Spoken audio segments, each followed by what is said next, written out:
Bienvenue à InfoSoir, voici les titres. Plus de 500 guérisons enregistrées au cours des dernières 24 heures. Dans son point de presse quotidien sur le coronavirus, le ministère de la Santé annonce également 26 nouveaux cas de contamination, ainsi qu'un nouveau décès. Pour les startups et les jeunes entrepreneurs, le confinement a été l'occasion de développer des applications et des solutions innovantes pour accompagner les changements des méthodes de travail et les nouvelles habitudes de consommation. Pour en parler dans ce journal, Mehdi Alaoui, vice-président général de l'APEBI.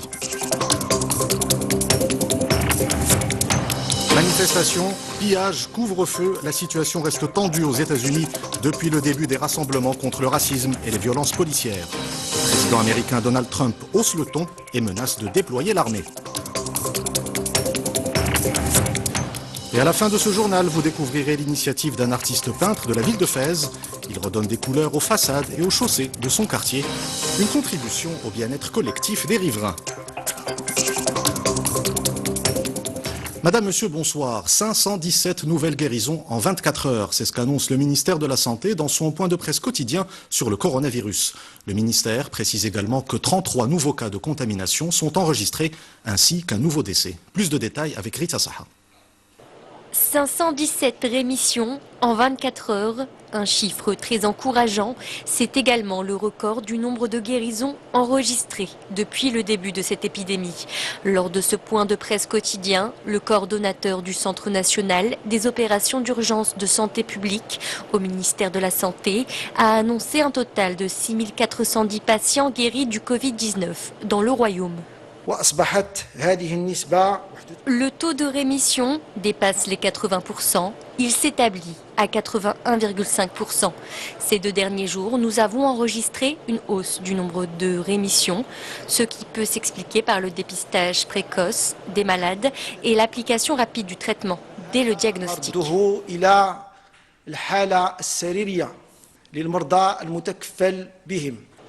Le Royaume a également déploré un décès supplémentaire lié au Covid-19, portant à 206 le nombre total des patients qui ont succombé à la maladie. Cette autre donnée communiquée par Mouad Mrabet, en 24 heures, 33 nouveaux cas ont été enregistrés dans le pays. Au total, 7866 personnes ont été contaminées par le coronavirus dans le Royaume.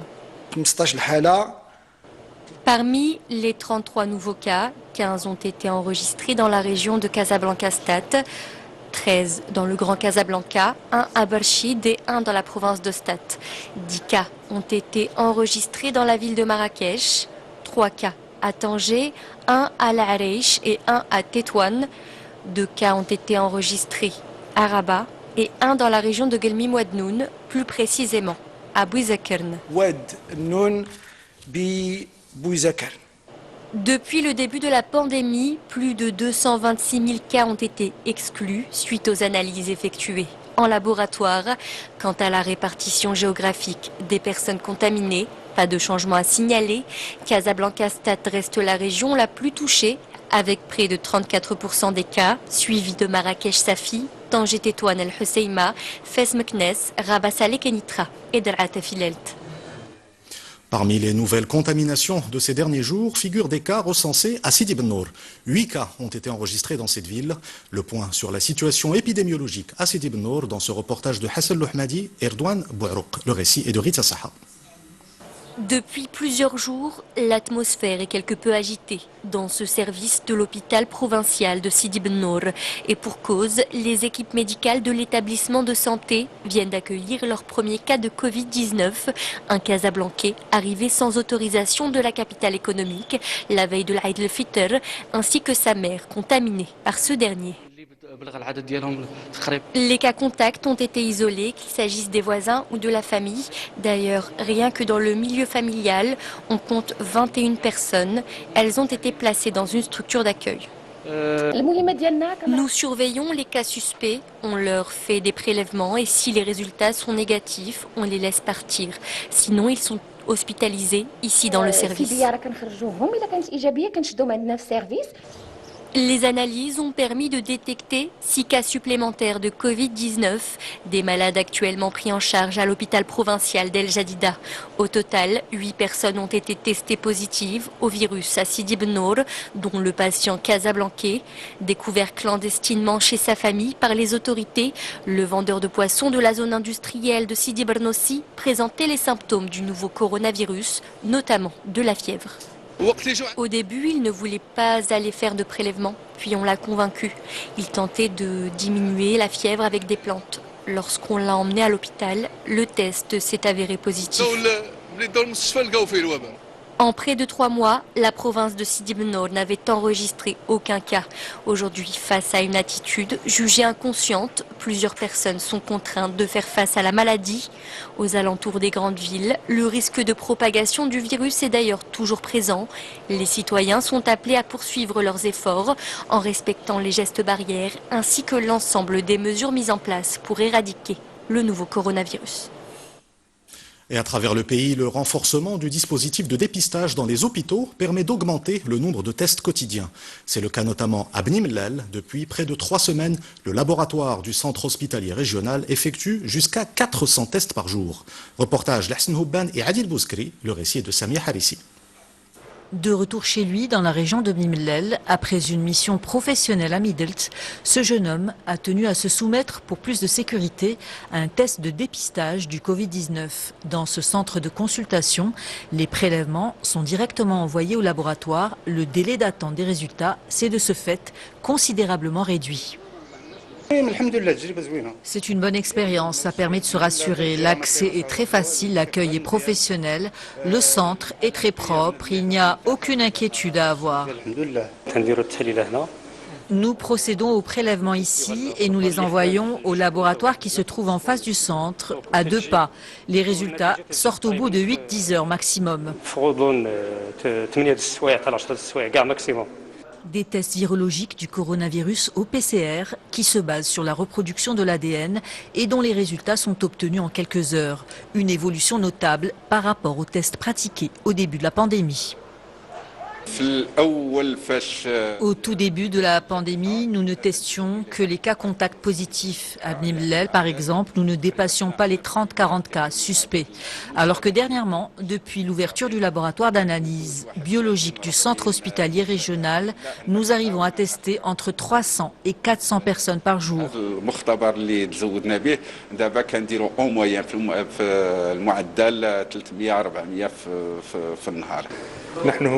Nous associons nos efforts à l'action civile avec l'équipe médicale de Bni Mellal et ce dans tous les domaines, du dépistage à la prise en charge des malades jusqu'à leur guérison.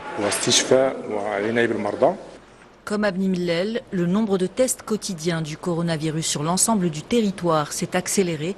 Plus de 230 000 à la date d'aujourd'hui, contre à peine plus de 100 000 au 19 mai dernier et 16 000 en avril. En 2 semaines à peine, le Maroc s'est hissé au 2e rang africain en matière de dépistage du Covid-19. Cette mise au point du ministre de l'Intérieur qui s'exprimait devant la Chambre des conseillers, Abdelouafi Leftit, affirme que les annonces de certaines mesures faites dernièrement ne signifient aucunement la levée de l'état d'urgence sanitaire ou la sortie de l'isolement sanitaire. Le ministre de l'Intérieur appelle à respecter pleinement les mesures préventives adoptées face au Covid-19 car le risque de propagation du virus est toujours présent. Dans chaque crise réside une opportunité pour les startups et les jeunes entrepreneurs. La période de confinement a été l'occasion de développer des applications et des solutions innovantes pour accompagner les changements des méthodes de travail, mais aussi les nouvelles habitudes de consommation. Exemple à Casablanca de 3 startups qui prennent part à la transformation digitale de l'économie. C'est un reportage de Iman Warqa et Abdallah Dhanouch, le récit est de Mehdi Boukhari. C'est une crise inédite qui a accéléré la digitalisation de l'économie marocaine. Une aubaine inestimable pour l'écosystème des startups. L'exemple à Casablanca de ces 2 start-upers qui ont pu faire décoller leur business et même tripler leur chiffre d'affaires, comme c'est le cas de cet entrepreneur à la tête d'une structure de livraison. Nous espérons que le nombre de livraisons va continuer à croître. Nous avons déjà enregistré une hausse dans les nombres de livraisons qui ont triplé depuis quelques jours. Nous espérons pouvoir permettre à nos commerçants partenaires la possibilité de s'ouvrir sur un marché de livraison facilement. Donc la période de Covid nous a permis de développer des solutions qui permettent de réduire le risque de propagation.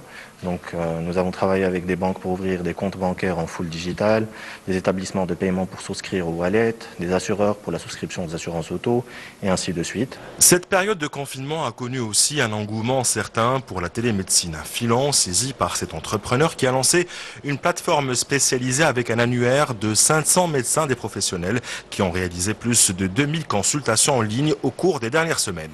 On est vraiment en pleine réflexion sur les méthodologies de développement de cette approche, vu que c'est une approche vraiment qui nécessite aujourd'hui, en fait, qui s'est approuvée aujourd'hui grâce à l'expérience qu'on a pu mener et qui peut nous aider en fait à créer toute une nouvelle organisation grâce à l'outil digital pour tout ce qui est interaction entre le médecin et son patient.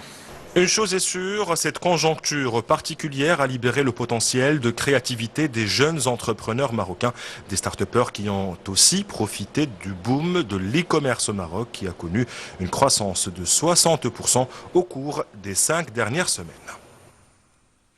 Pour en parler, nous recevons Mehdi Alaoui, vice-président général de l'APEBI, la Fédération des technologies de l'information, des télécommunications et de l'information. Mehdi Alaoui, bonsoir. Bonsoir, merci pour l'invitation. Merci. On l'a vu dans ce reportage, des solutions digitales ont été très vite proposées aux entreprises et au secteur des services. Au sein de votre fédération, quel regard portez-vous sur cette réactivité qu'a démontré le secteur ? Tout à fait. En fait, notre fédération, dès le début du Covid, a lancé l'initiative qui a pour objectif d'accompagner 25 startups afin de les financer, mentorer, leur donner une connexion justement au gouvernement et les médiatiser. À travers cette initiative, on a vu l'émergence de 5 startups qui ont créé un impact considérable pour nos citoyens. Comme on l'a vu dans le reportage, aujourd'hui le digital, il est partout. Dans la santé, dans l'éducation, dans le commerce qui se transforme en e-commerce, dans les finances, et aussi au niveau du gouvernement. Grâce à l'Agence du développement du digital, on a vu des solutions qui ont permis à notre gouvernement de se digitaliser très rapidement. Même on a vu une start-up d'une manière incroyable, elle a été capable, grâce à l'intelligence artificielle, de prédire exactement le nombre de cas Covid et le nombre de décès. Alors, on l'a vu pendant le confinement, les méthodes de travail dans les entreprises ont été chamboulées, dans les institutions publiques aussi. Selon vous, quels sont les principaux effets du Covid-19 sur le rapport des entreprises et des institutions au digital ?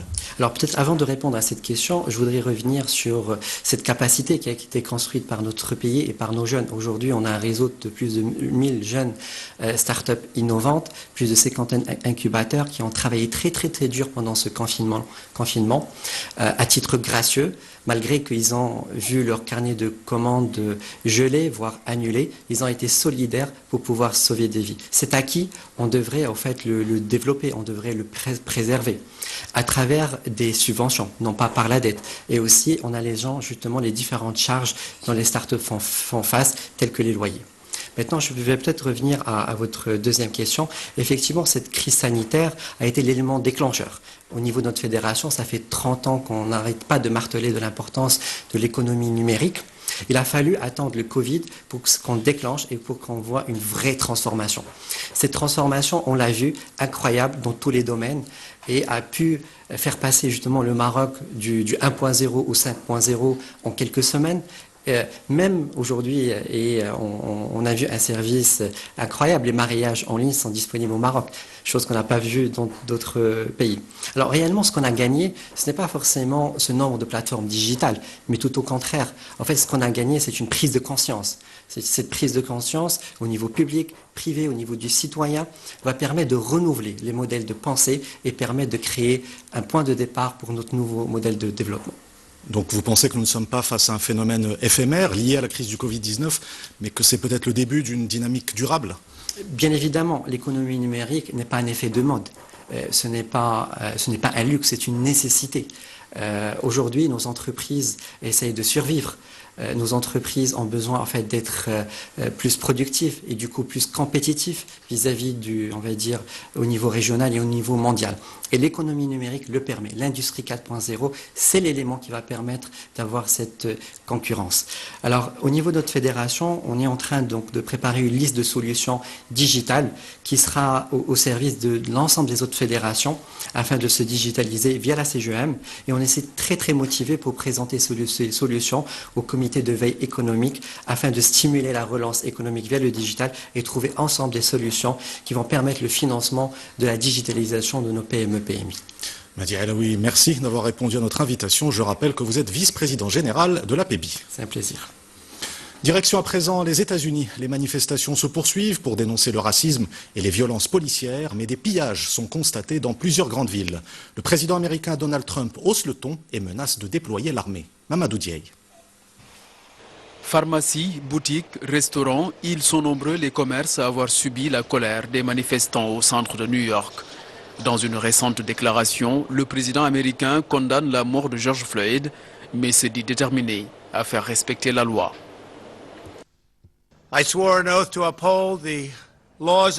J'ai prêté serment de faire respecter les lois de notre nation et c'est exactement ce que je vais faire. Tous les Américains ont été à juste titre dégoûtés et révoltés par la mort brutale de George Floyd. Mon administration est pleinement engagée à ce que justice soit rendue à George et sa famille. Il ne sera pas mort en vain. Mais nous ne pouvons pas permettre que les cris des justes et des manifestants pacifiques soient noyés par une foule en colère. Plus loin, Donald Trump menace de déployer l'armée si les manifestations ne cessaient pas. Une mise en garde qui n'est pas du goût de certains manifestants. À Saint-Louis, de violents affrontements ont éclaté, causant de nombreux blessés, parmi lesquels des policiers.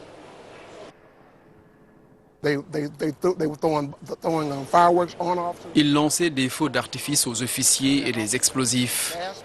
Il y en a sur qui ils versaient du gaz. Et nous essayons de comprendre ce qui se passe. L'indignation qui sévit un peu partout aux États-Unis depuis plusieurs jours semble trouver un écho favorable auprès d'autres pays. L'Union européenne se dit choquée par la mort de George Floyd et déplore un usage excessif de la force. Face à la presse, le ministre allemand des Affaires étrangères juge compréhensible la cause des protestations aux États-Unis. Les protestations pacifiques que nous voyons aux États-Unis, impliquant de nombreux gestes émouvants, y compris de la part de policiers américains, sont compréhensibles et plus que légitimes. Un rapport d'autopsie officielle publié ce lundi qui conclut à un homicide suite à un arrêt cardiaque n'aura pas contribué à dissiper la colère de certains manifestants.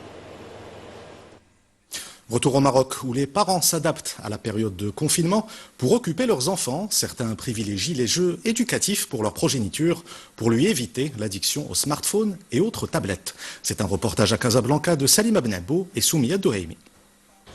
Derrière les portes closes de cette boutique casablancaise de jeux d'éveil, l'équipe s'active. Les colis s'enchaînent, les ventes par correspondance ont explosé. Là, c'est une commande type d'un client confiné. À l'heure du confinement, ces outils éducatifs basés sur l'autonomie de l'enfant ont la cote. Ils privilégient les éléments concrets pour apprendre à compter et à lire par exemple. Donc les voyelles et les consonnes en rouge.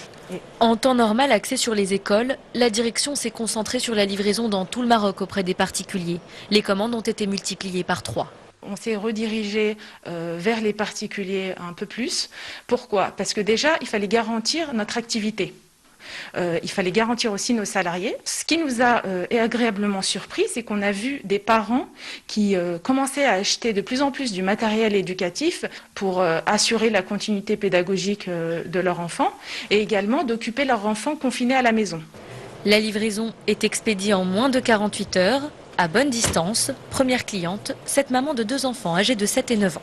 Pour les multiplications, c'est pour apprendre les maths. C'est beaucoup d'écrans, c'est très peu de jeux sociaux. Donc là, j'ai fait une grosse commande voilà, c'est pour les occuper de façon intelligente et ludique en fait. Chaque outil a une fonction précise. Il en existe plus de 500. Selon Fatima, la gérante, qui espère que ces commandes perdureront bien au-delà du confinement, il est possible dans certains cas d'utiliser des objets du quotidien pour occuper les enfants en autarcie avec leurs parents depuis plus de 8 semaines. Sport, avec le grand espoir marocain du triathlon, Badr Siwan. Âgé de 25 ans, il vit et s'entraîne en France. Son objectif est d'être le premier Marocain à représenter le royaume aux épreuves de triathlon lors des prochains Jeux Olympiques. Pour cette discipline exigeante, les entraînements sont intenses. Jamal Oualem. À 25 ans, Badr Siwan s'entraîne sans relâche pour devenir le premier Marocain à concourir au JO dans sa discipline, le multiple champion d'Afrique dédie chaque jour à l'entraînement. L'objectif, c'est de continuer à progresser, de continuer à espérer et à surtout rêver de performance. L'objectif, c'est d'aller aux Jeux Olympiques de Tokyo, c'est aussi d'aller aux Jeux Olympiques de Paris et Los Angeles. Le triathlon se perd en natation et se gagne en course à pied. C'est pour ça que la natation a été mon premier point à travailler. Dès le matin, direction la piscine pour aligner les longueurs et parfaire sa gestuelle auprès de professionnels de la discipline. Le triathlon ne laisse aucune chance à ceux qui ont un écueil en natation. Ça lui donne un bon coup de main, parce que c'est jamais simple sur l'activité triathlon de pouvoir allier les trois activités correctement avec des groupes d'entraînement costauds et de planifier à chaque fois les trois activités sur la journée. Après la natation, place à l'activité du cyclisme. Seul, Badr Siwan sillonne les routes de sa région parisienne natale en enchaînant les kilomètres pour parfaire sa condition physique. Il termine sa journée par la course à pied. Poussé par un entraîneur de renommée internationale, le vainqueur des Jeux africains de Rabat en 2019 travaille dur pour tutoyer les temps des meilleurs de la catégorie. Depuis je dirais 6-8 mois, il a montré et il a démontré que c'était le meilleur sur la région Afrique. Les prochaines courses montreront que ce sera lui qui ira à Tokyo. Badr Siwan, un talent, une pépite qui pourrait bien porter haut les couleurs du Maroc lors des prochains Jeux Olympiques. Pour clore ce journal, je vous invite à découvrir l'initiative d'un artiste peintre de la ville de Fès. Saïd Dahbi redonne des couleurs aux façades et aux chaussées de son quartier. Une contribution au bien-être collectif des riverains. Reportage Sarah Jabri et Driss El-Kohen. Bienvenue à Sahrij Gnawa, un quartier populaire de la ville de Fès, désormais connu sous le nom du quartier Arc-en-Ciel. De la couleur sur les murs, les façades et le bas-côté, l'artiste peintre Saïd Dahbi et ses voisins ont redonné ensemble de la vitalité à leur district. Après le succès des fresques que j'ai dessinées dernièrement sur les façades de mon quartier pendant la période du confinement, j'ai pensé à cette initiative participative pour permettre à tous mes voisins de donner libre cours à leur imagination en créant cette œuvre d'art à ciel ouvert.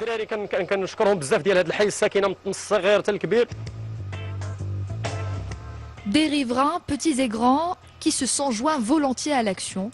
Mais état d'urgence sanitaire oblige, les mesures d'hygiène et de distanciation sont de rigueur pour tous. Je remercie l'artiste de nous avoir donné l'opportunité de nous exprimer ainsi. C'est une initiative qui a eu beaucoup de succès.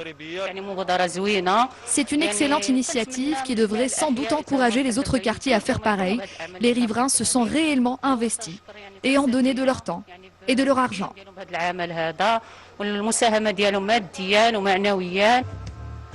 Amoureux de la couleur et du plein air, Saïd Dahbi expose certaines de ses toiles dans le quartier, un dépaysement visuel pour tous les confinés qui pourront les contempler depuis leurs terrasses et fenêtres. Avant de nous quitter, je vous rappelle l'une des principales informations de cette édition. 517 nouvelles guérisons ont été enregistrées au cours de ces dernières 24 heures. C'est ce qu'a annoncé le ministère de la Santé lors de son point de presse quotidien sur le coronavirus. Le ministère précise également que 33 nouveaux cas de contamination sont enregistrés, ainsi qu'un nouveau décès. C'est la fin de cette édition. Vous retrouvez tout à l'heure Hicham Ralfaoui pour Al-Masaiya et demain Ihsan Benbel pour Infosoir. Excellente soirée sur 2M.